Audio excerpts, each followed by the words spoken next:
ठंड में सड़क के बीचों बीच सोने वाला ससुराल। शिखा की पड़ोसन रेनू सुबह सुबह गुस्से में उसके घर का दरवाजा खटखटाती है। शिखा दरवाजा खोलती है और रेनू पूरे गुस्से में बोलती है, अरे शिखा, तुम्हारे ससुराल वाले पागल हैं क्या?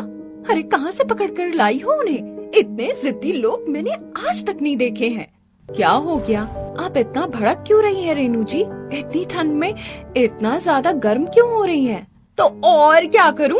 अरे एक दिन का होता है, 2 दिन का होता है। तुम्हारे ससुराल वाले तो हर दिन सड़क के बीचों बीच खाट डालकर सो जाते हैं। माफ कीजिए, मैं भी उन्हें समझा कर बहुत परेशान हो गई हूँ, लेकिन वो मेरी भी कोई बात नहीं सुन रहे हैं। कुछ कहती हूँ तो मुझे ही गलत बना देते हैं। अरे इतना ही शौक है उन्हें खुले में सोने का तो घर की छत पर सो जाए ना, रोड पर सोने की क्या जरूरत है? आप नाराज मत होइए, मैं एक बार फिर से सबसे बात करूंगी और दोबारा आपको शिकायत का कोई मौका नहीं मिलेगा। सुबह सुबह ही रेनू शिखा को ढेर सारा सुनाकर वहाँ से चली जाती है और शिखा रसोई में जाकर अपना काम करने लगती है। पता नहीं कितने लोगों से मुझे ऐसे अपनी बेइज्जती करवानी पड़ेगी। इतनी बार समझा चुकी हूँ मैं सबको, लेकिन कोई मेरी बात मानने को तैयार नहीं है। हर रोज एक नया पड़ोसी मेरे घर के दरवाजे पर आकर मेरी बेइज्जती करके चला जाता है, वो भी सिर्फ और सिर्फ मेरे ससुराल वालों के ठंड में सड़क के बीचों बीच सोने की आदत की वजह से। शिखा नाश्ता बनाकर टेबल पर लगा देती है और अपने ससुराल वालों को नाश्ता देने लगती है। तभी शिखा के हाव भाव देखकर उसके ससुराल वाले बोलते हैं, क्या बात है बहू, सुबह सुबह तेरा मुंह क्यों बना हुआ है? कुणाल बेटे से लड़ाई हो गई क्या तेरी?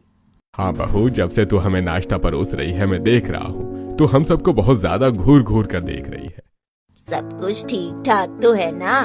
कहीं तुझे हमारे यहाँ रहने से अब परेशानी तो नहीं होने लगी बहू? अरे अब बोल भी दे बहू, मुंह में दही जमा कर रखी हुई है क्या तूने? क्या बात है भाभी, सब एक एक करके जब तक पूछ नहीं लेंगे तब तक बोलोगी नहीं क्या?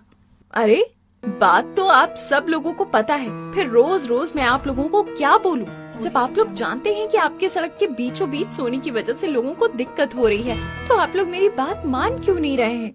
अरे क्योंकि तू भी जानते है बहू और हम भी जानते हैं कि हमें तेरे इस बंद घर के अंदर नींद नहीं आती।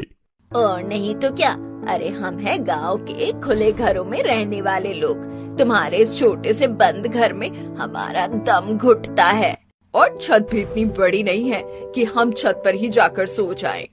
तो अब अपनी सुख सुविधा के अनुसार हमें जहाँ अच्छा लगेगा हम तो वहीं सोएंगे ना। आप लोगों को समझाना ही बेकार है, आप लोग वही करेंगे जो आपका मन कहता है। मेरी बातें तो आपको बेकार ही लगती हैं। शिखा गुस्से में अपने लिए थाली में नाश्ता परोसती है और अपने कमरे में चली जाती है, जहाँ